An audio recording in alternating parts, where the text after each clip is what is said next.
എൻ്റെ വണ്ടി ആരൊക്കെ ചേർന്ന് കുറച്ച് ഗുണ്ടാളി ചേർന്ന് വണ്ടി ആക്രമിച്ചു പോകുന്നു.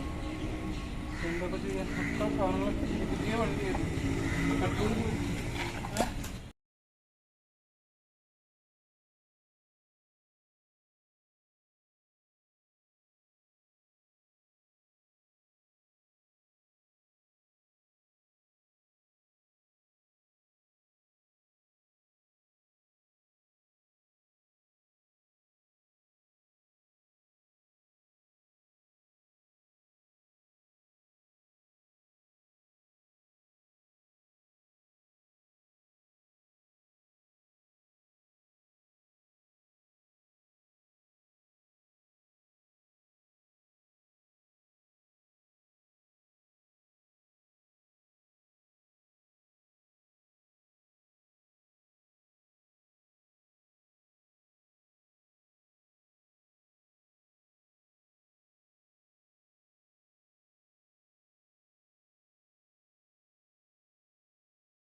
ഇവരെന്തെങ്കിലും ചെയ്താൽ ഓരോ മനുഷ്യർക്കിടയിലും മൃഗങ്ങൾക്കിടയിലും ഓരോ തരം ഓരോ സ്വഭാവക്കാരുണ്ട്. കാരണം ഇവർക്ക് വേണ്ടിയിട്ടാണ് നമ്മൾ ഓരോ കാര്യങ്ങളും ചെയ്യുന്നത്. അപ്പോൾ ഇവരുടെ ഭാഗത്ത് എന്തെങ്കിലും വീഴ്ചകൾ വന്നാലും നമ്മൾ ക്ഷമിക്കണം. എന്തായാലും സീറ്റ് കുറച്ച് കീറിയിട്ടുണ്ട്. കമ്പനി സീറ്റായിരുന്നു. നമ്മൾ ഇതുവരെ ഒരു പോറൽ പോലെ ഏൽപ്പിക്കാൻ നടക്കരുത്. ഞാൻ അപ്പുറത്തോട്ട് പോയപ്പോഴത്തേനും ഇവർ കടിച്ചു വലിച്ചിട്ട് ഇങ്ങനെ മറിയുക ചെയ്തു. അതിൽ അവർ മേലേക്ക് വീണില്ലല്ലോ. കുറച്ച് പെട്രോളൊക്കെ പോയി. എന്തായാലും സീറ്റ് ശരിയാക്കണം. കാരണം നമ്മൾക്ക് നമ്മുടെ വണ്ടി എന്ന് പറഞ്ഞാൽ നമുക്ക് സോഷ്യൽ മീഡിയയിൽ എന്നെ വാച്ച് ചെയ്യണ എൻ്റെ പ്രിയപ്പെട്ട ആളുകൾ, എന്നെ ഫോളോ ചെയ്യുന്ന ആളുകൾ എല്ലാവരും കൂടി സഹകരിച്ചിട്ട് എടുത്തു തന്ന വണ്ടിയാണ്. അപ്പോൾ ആ വണ്ടി അത്ര ഉത്തരവാദിത്തോടെ ആ വണ്ടി ഉള്ളതുകൊണ്ടാണ് ഒരുപാട് മിണ്ടാപ്രാണികൾ, ഒരുപാട് ജീവനങ്ങളെ രക്ഷിക്കാൻ നമുക്ക് സാധിച്ചിട്ടുള്ളത്. ഇത്രയോ ദൂരങ്ങളിൽ നമ്മളെ ജില്ല വിട്ടിട്ട് തൃശ്ശൂർ, പാലക്കാട് ജില്ല, തൃശ്ശൂർ ജില്ല, മലപ്പുറം, ഈ 3 ജില്ലയിലും അത്യാവശ്യം ഓടിക്കൊണ്ടിരിക്കുന്നതാണ് വണ്ടി. ഇതുവരെ വേറെ വണ്ടിയുമ്പോൾ വീഴ ഒരു ഇഷ്യൂസും ഉണ്ടായിട്ടില്ല. ഇന്ന് അവർ കുറച്ച് പേര് ചേർന്നിട്ട് അറ്റാക്ക് ചെയ്ത്. എന്തായാലും കുഴപ്പമില്ല, അത് നമ്മുടെ പിള്ളേരനല്ലേ, നമുക്ക് ക്ഷമിക്കാം, ബാക്കിയുള്ള കാര്യങ്ങൾ ചെയ്യാം. എന്തായാലും നമ്മളെ അവരിപ്പോൾ എങ്ങനെ അതാക്കിയാലും നമ്മൾ അവരെ സംരക്ഷിച്ചുകൊണ്ടും സഹായിച്ചുകൊണ്ടും മുന്നോട്ട് തന്നെ പോകും. മനുഷ്യരെക്കാളും ക്രൂരത എന്തായാലും അവർ ചെയ്യുന്നില്ലല്ലോ.